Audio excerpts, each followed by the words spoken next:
préparer l'enseignement sur les livres de la Genèse. Et puis, les montré là, et puis, moi, l'église dominicale là, il 10 minutes dans le côté de la matin. Ça veut dire qu'on a commencé à enseigner pour moi, et puis, ma vie va continuer dans 20 minutes. Genèse chapitre 2, après le verset 8 et jusqu'au 17e verset, c'est une longue lecture et acceptée. Puis l'Éternel Dieu planta un jardin en Éden du côté de l'Orient. Il y mit l'homme qu'il avait formé. L'Éternel Dieu fit pousser du sol des arbres de toute espèce, agréables à voir à bon et à manger.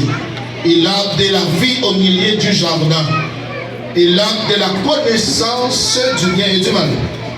Un fleuve sortait d'Éden pour arroser le jardin. Et là, il se divisait en 4 branches. Le nom du premier est Pishon. C'est celui qui entoure du pays de Havila, où se trouve de l'or. L'or du pays est pur. On nous trouve aussi Bélouim et le pierre d'onyx. Le nom du second fleuve est Guillaume. C'est celui qui trouve du pays de Croche. Le nom du troisième est Idekel. C'est celui qui coule à l'orient de la Syrie. Le quatrième fleuve, c'est Euphrate. L'Éternel Dieu prit l'homme et le plaça dans le jardin d'Éden pour les cultiver, pour les garder. Le verset 16, l'Éternel Dieu donna cet ordre à l'homme. Tu pourras manger tous les arbres du jardin, mais tu ne mangeras pas de l'arbre de la connaissance du bien et du mal, car le jour où tu en mangeras, tu mourras. Merci, parole du Seigneur. Seigneur la main dit comme ça, ne quittez pas Eden. Dis avec plus force, ne quittez pas Eden. Dis encore, restez en Eden. Merci beaucoup. Depuis dans l'Antiquité, on nous a parlé du livre de la Genèse. On nous a parlé d'un jardin que Dieu a planté en Éden. Et voilà pourquoi on appelle ce lieu le jardin d'Éden. Dieu plaça l'homme dans le jardin pour faire quoi? C'est pour cultiver la terre. Et la première question que j'aurais aimé vous poser, la première pregunta, où se trouve Éden? Qui côté Éden situé?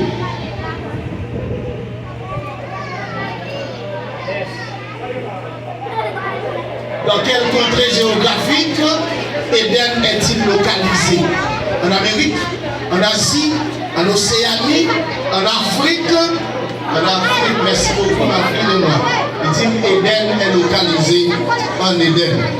Bien aimé, si Éden est un lieu physique, beaucoup de touristes l'auraient visité chaque année. Éden, ce n'est pas un lieu pour qu'on physiquement. Ce n'est pas un côté pour qu'on visiter. Ce n'est pas un endroit pour qu'on prenne avion aller vers des zones touristiques. Parce que Éden n'est pas palpable. Il n'y a aucun archéologue qui a dit nous l'endroit où Éden s'est localisé. Il y a fait une recherche de fouilles qui a dit mais qui zone, mais qui endroit, mais qui côté sur la planète Terre. Et s'il était une zone physique, même sur chaque année, un peu de monde allait en Israël pour aller visiter la terre israélienne, il y a un peu de touristes qui allaient en Éden pour aller visiter Éden. Et bien aimé, Éden, ce n'est pas un mot physique, parce que le mot hébreu qui traduit Éden, lui veut dire c'est un lieu de bonheur, un endroit de paix, un endroit édénique, un endroit d'allégresse, une zone de la béatitude, un côté qui fait bon à vivre, un côté qui a absence de la haine, côté de la paix. Son côté qui a absence de conflit, son côté qui est réconciliation. Et même c'est la côté qui est conflit, qui est la jalousie, c'est côté qui est la vie, c'est côté qui est la paix, c'est côté qui est réconfort, c'est côté qui est la joie. Quand on parle d'Éden, c'est pas un lieu physique côté l'homme qui a visité.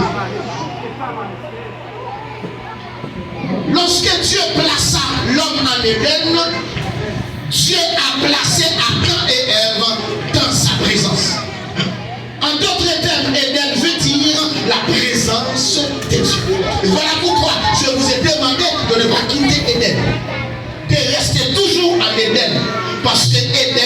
C'est pas un endroit qu'on peut toucher. Éden veut dire la présence de Dieu.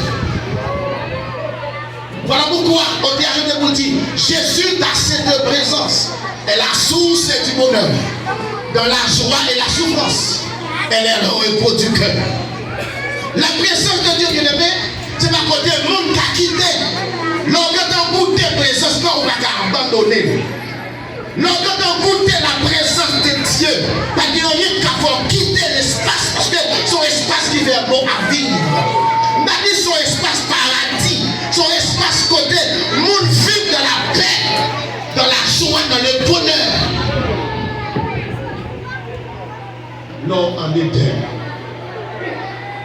Et voilà pourquoi automatiquement que l'homme vit péché, ça veut dire bon Dieu chasser l'homme en Éden. Pour quelle raison Dieu a-t-il chassé l'homme en Éden? C'est parce que le péché n'a qu'à demeurer en Éden, qui est la présence de Dieu.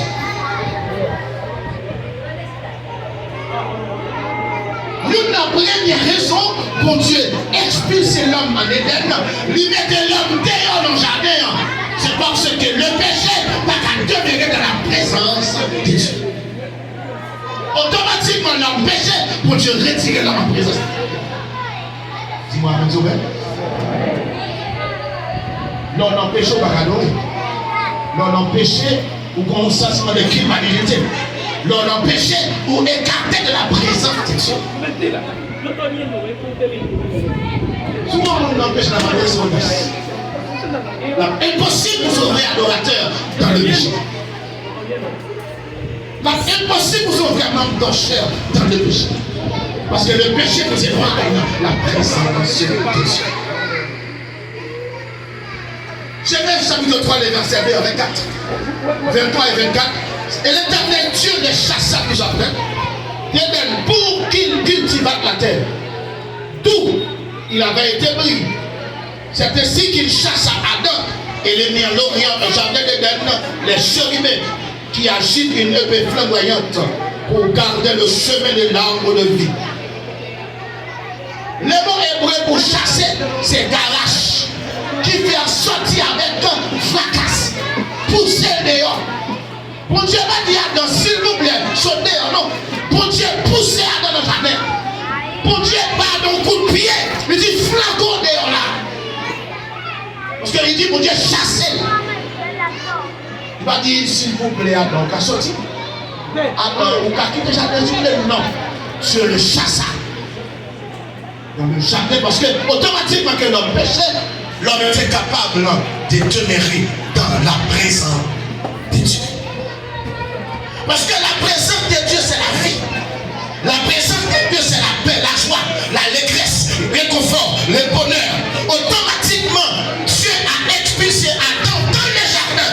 La maladie est entrée, la mort est entrée, la tristesse est entrée, la paix, la haine. Parce que côté de présence de Dieu, c'est la désolation.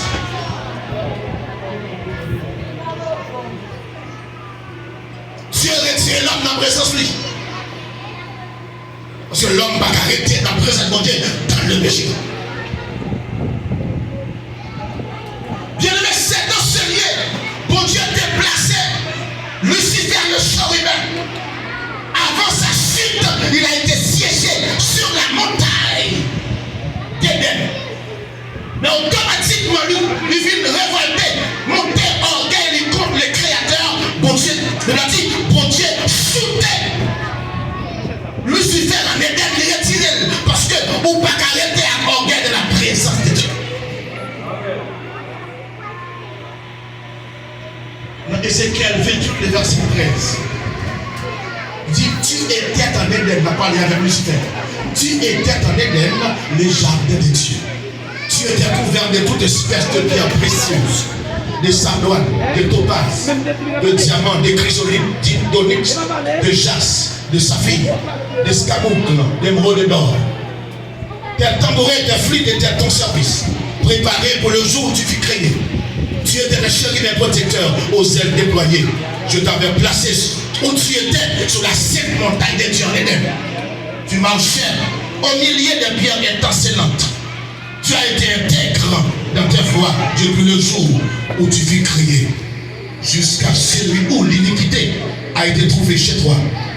Par la grandeur de ton commerce, tu as été rempli de violence. Tu as péché. Je te précipite de la montagne des lieux. Je te fais disparaître, je suis mes protecteurs. Tu mets de pierre dans ses pattes. Parce que toute sa découvre Lucifer, automatiquement tombé dans le péché, orgueil envahit. Mais Dieu l'a fait sortir dans le jardin d'Éden. Parce que le péché ne peut pas rester dans la présence de Dieu. Qui t'a parlé avec une jeune fille dans l'assemblée? On va finir les jours après 20 minutes. Qui t'a parlé avec les jeunes filles? Il y a un qui est arrivé dans l'adolescent ou va le faire choix. Donc, on l'a pas vraiment encore. Mais on gens pour aller parce que ça va demander des familles ouvertes. On gens pour aller en respect dans les politiques familiales. Quand l'arrivée, c'est normal, par connaître ou arriver dans l'âge apogée sexuel, il faut marier. Mais maintenant, on peut un garçon de messieurs, il n'est pas la mesdames. Si vous aimeriez avoir un bon mari, si vous aimeriez avoir un bon garçon, qui va te traiter comme une reine dans la maison? Pas chercher derrière son volant. Pas chercher derrière son niveau. Allez le chercher en Éden. Si tu veux être heureux dans ton foyer, si tu veux avoir un bon garçon qui va te traiter comme une princesse, ne le cherchez pas derrière son niveau. Ne le cherchez pas derrière son volant. Je vous conseille d'aller chercher cet homme en Éden. Tu trouves un homme en Éden, tu auras un foyer béni.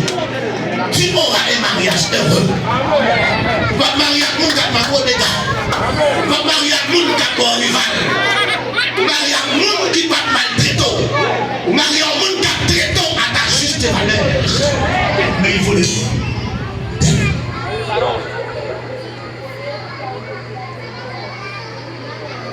Je sais comment tu as crié, comment un mariage qui tournait au rond. Pourquoi pour ça? Parce que je ne croyais pas de passer sur la parole de Dieu. Le bon garçon m'a volé, mais je dis la crié.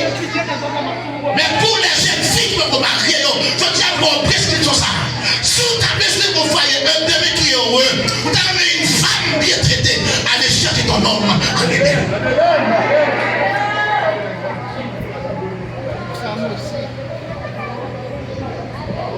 Là on t'a fait que nous t'a prêché nous avant.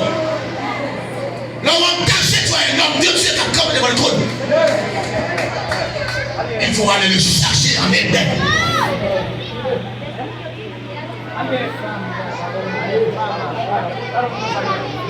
Jeune garçon.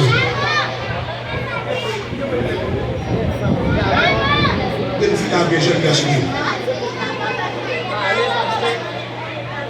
Monsieur, jeune garçon, la première chose que Dieu donne à l'homme, ce n'est pas une femme, c'est sa présence. La première chose que Dieu donne à l'homme, ce n'est pas une femme, il donne à l'homme sa présence. La première chose que l'homme a besoin, ce n'est pas une femme, c'est la présence de Dieu.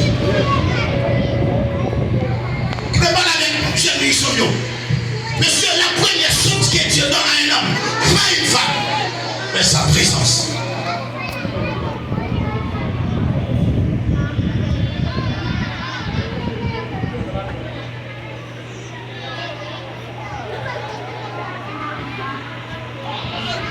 Si David espagnol m'a dit, trabajo antes del matrimonio. Bien dit? Pastor Miguel trabajó y antes del matrimonio. Avant le mariage. Ici, dans notre vie, maman de génération chrétienne, la chose qu'on a besoin pour se marier, c'est pas une femme, c'est le travail.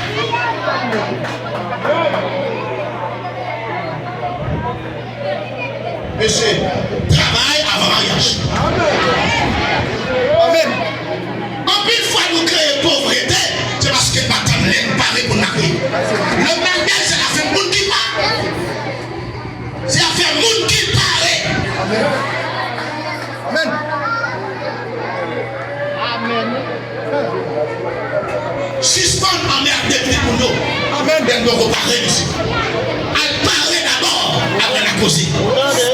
Le travail d'abord. L'église, c'est la maison de Dieu. C'est quand l'ordre de le respirer. Avant d'aborder une femme, il faut assurer qu'on travaille d'abord.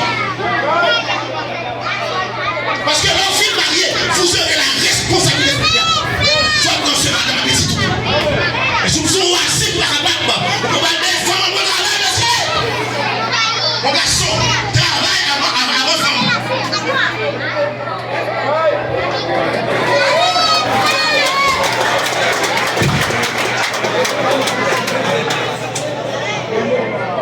Un jeune garçon qui connaît la chose la plus importante qu'elle a besoin, c'est la présence de Dieu, c'est de rester en Éden. Pour mon Dieu, car canaliser fait une très bonne femme. Vous avez l'église?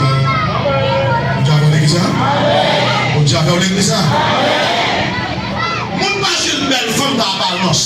On peut trouver une belle femme, elle est pas bonne.